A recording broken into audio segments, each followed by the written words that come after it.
And then if you know me, that's also going to be kind of hard to do, because I like being up here. So, let me tell you a little about Mr. Wilson Sr. He's a very accomplished financial professional and CEO of real estate firms that his firms developed over 1,000 apartment units, multiple shopping centers, downtown office buildings, several hotels, and over 8,000 subdivision lots. He is currently the chairman of GSL Wilson Group, which owns 3.5 million square feet of industrial and office buildings in Texas. Mr. Wilson has been involved in real estate for over 50 years. Let's give him a round for that alone.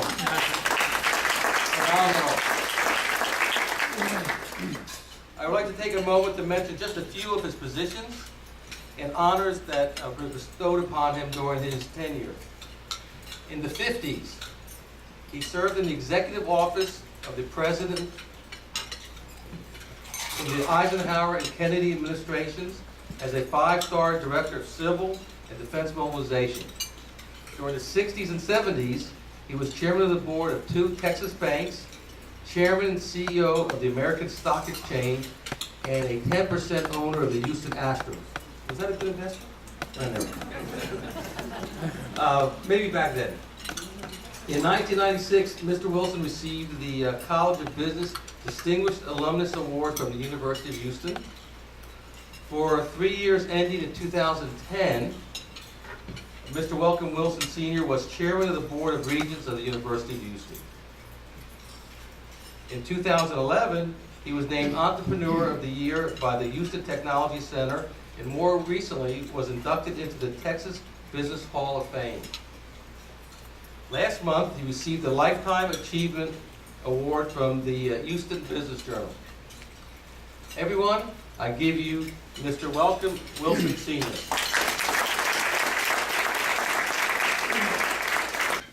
Taught at night, so that the executives at Heinz, for example, that have their bachelor's degree can raise it to the next level. So that's why we have the program that we have, and as John pointed out, it is practice-based. David, I'm so glad to be here at this part of the group. I'm glad everybody finished eating before I had to start talking. I was first in line. I didn't eat very much because I just started recently a 30-day diet. So far, I've lost 13 days.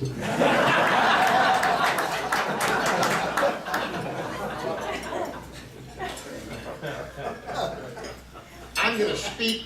By the way, one thing I've learned, my brain cells come and go. The fat cells come and stay. I'm going to speak for about 20 minutes, and then I'm going to open the floor for some softball questions. I'm going to ask my daughter Cindy to stand up when I've spoken for 20 minutes, and I'm going to ask Russell to stand up when he's ready, when he thinks that we've had all the questions, we can stand. I'd like to start off by talking about my early days in real estate. I came to the University of Houston in 1946. It was right after World War II. And why I came to Houston was because of my father. My father felt like that Houston was going to be the center of the business world in times to come. There were about 500,000 people in those days, Stuart, as I recall.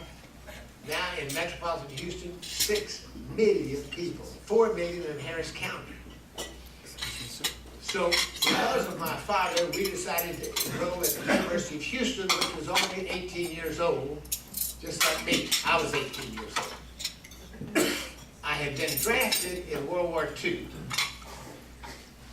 and was scheduled to report for active duty on September 17, 1945. I was just finishing up at Brownsville Junior College. Brownsville Junior College. So Harry Truman dropped 2 atom bombs on Japan in August of 1945. The war ended a week later. Now, it's true he killed 150,000 people and so forth with those bombs, but he saved millions of lives. I promise you, if we had invaded Japan, it would have been so costly on both sides. But those bombs ended the war in 7 days.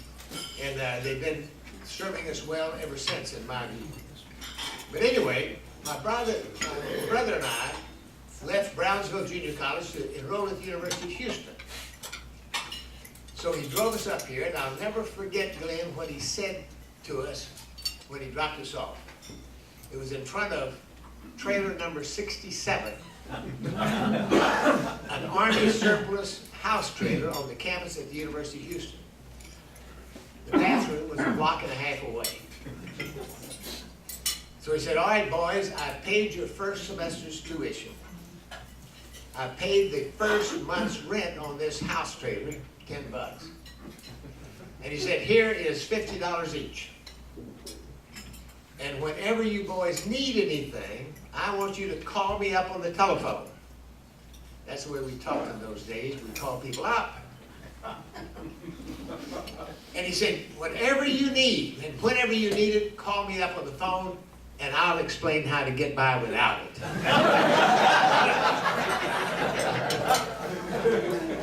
And we never heard from him financially again, but we got along just fine. In those days, you didn't expect it. I got a job running the student newspaper. My brother and I had a comedy act that we performed in nightclubs, $10 a night. We did just fine. Houston was a different place in those times. Now, 66 years later, the University of Houston and I are still the same age.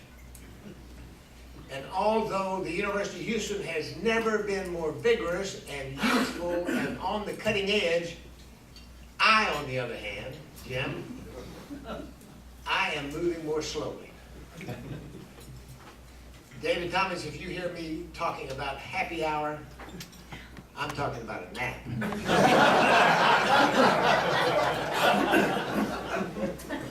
Russell, I never thought I'd say to myself, oh, to be 70 again.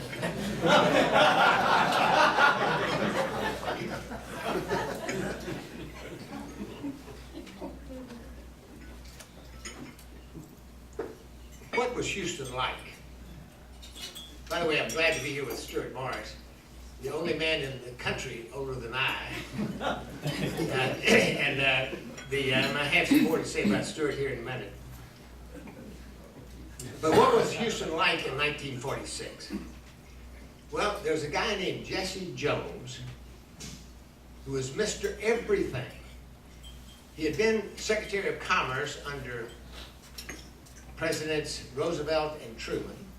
He had returned to Houston, and he was without question, he was Mr. Houston. The most energetic, vigorous thing that ever happened to the city of Houston. And he set the tone that, in my view, exists today in Houston. We are a can-do city. There were 8 hotels in downtown Houston. Jesse Jones owned 7 of them. There were 12 office buildings in downtown Houston. Jesse Jones owned 10 of them. He owned the biggest bank. He owned the Houston Chronicle, the biggest of the 3 daily newspapers. He owned the biggest radio station. He was Mr. Houston. I knew him slightly. He was very tall, very dignified, wore a double-breasted suit. And I'll never forget one time I saw him in front of the Lamar Hotel where he lived, and he was his chauffeur was picking him up to take him down the block to McKinney on Main where he officed. And the chauffeur was driving a convertible. Why? Mr. Jones was so tall, he would bump his head getting in a limousine. So literally, the captain of Houston, drove around in the backseat of a Ford convertible because of his height. A very good time for Houston and Texas and America. After World War II, I think we had some of the greatest years ever. But I'd like to speak about some other leaders in Houston. Gus Wortham, for example. George Brown. Jim Elkins. The second largest law firm in town was named Fulbright, Crooker, Freeman, Bates, and Jaworski. And I knew all of everybody, every one of them, except Fulbright, who had died. And Leon Jaworski was a good friend. And if anybody wants to know how, when you're in your early 20s, you get to meet the dozen leading citizens of Houston and know them all well, ask me that during the question. I'll be happy to share that with you. But in those days, Houston worked together in a way that was unprecedented in America. I'll never forget when we segregated the lunch counters downtown. And there were riots all over the country about civil rights and so forth. There were sit-ins in the Foley's downtown and Walgreens downtown, where black kids would come and sit from TSU. In those days, it was the Texas State College for Negroes. And they would sit there and it wouldn't be served. And in Houston, Mayor Louis Cutrera was mayor at the time. I was his buddy, and so we called a meeting of all of the people downtown that served food. And Bob Dundas of Foley's, Stuart, you remember Bob, was the organizer of the effort, and he said, look, if we all desegregate at the same moment, we can get through this. So I was assigned the job of calling the Chronicle Post and the Houston Press and the two television stations and talking them into downplaying it. And everybody cooperated. Imagine trying to do that today, trying to get the press to cooperate. Anyway, so the next Monday morning, everything in Houston was desegregated in downtown, that is.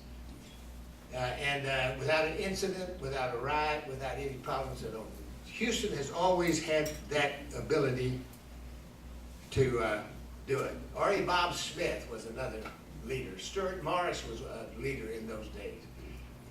Still is a leader, for that matter. Let me tell you something about Stuart. When I first started in real estate development, my first project was Jamaica Beach in Galveston. And I forget his name, but my closer was at the Stuart Title office in Galveston.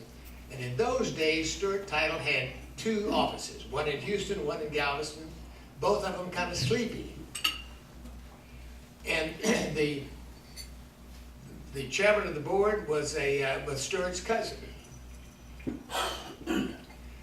And suddenly the Morris brothers, Stuart and his brother Carlos, decided that that company had been sleepy long enough. So they literally came in and ousted the management, took over the company, and now, how many countries are you in now? 40. 40 countries, and all over America, and so forth. And it's all because of Stuart and Carlos Morris. No other reason. I was there. I saw it. I remember in the early days, it was like they were like cheerleaders. They all wore blazers. The Stuart Title executives wore blazers. What color were they? Blue, maybe? Royal Stewart. Red. Royal Stewart. The Royal Stuart color. And but anyway, because of Stuart and Carlos and so forth, Stuart Title is a giant today. And I'm proud to do business with them. And we closed something last week with you, Stuart, so send me a note.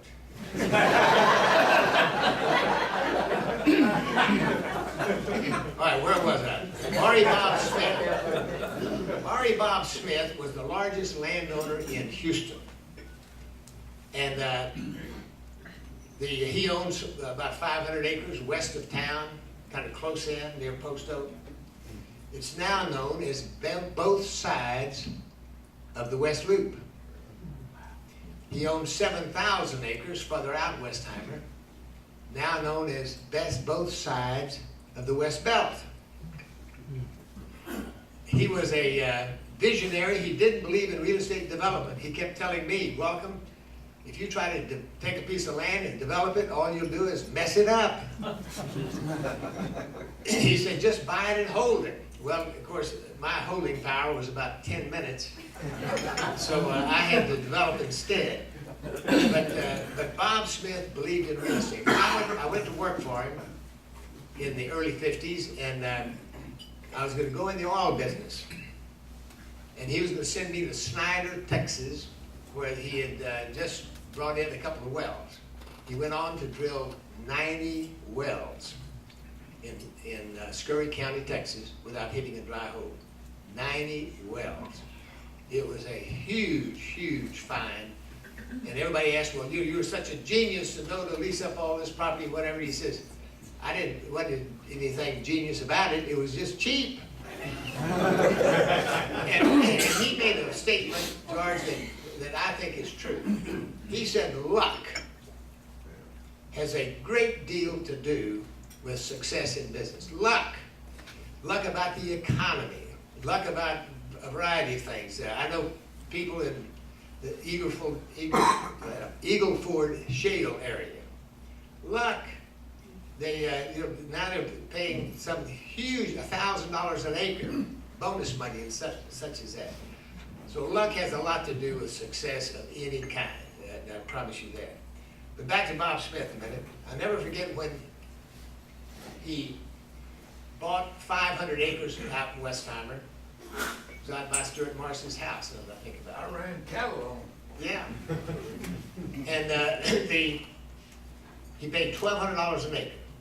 So he and I drove out there. I'd been to working for him for a short period of time. So we drove out there and stood around on the land, and I said, boss, isn't it a shame? I said, all the good deals are gone. Here I am trying to get in the real estate business, and all of the good deals are gone. And he said, you silly peckerwood. And if you want to know what peckerwood means, ask me in the question section.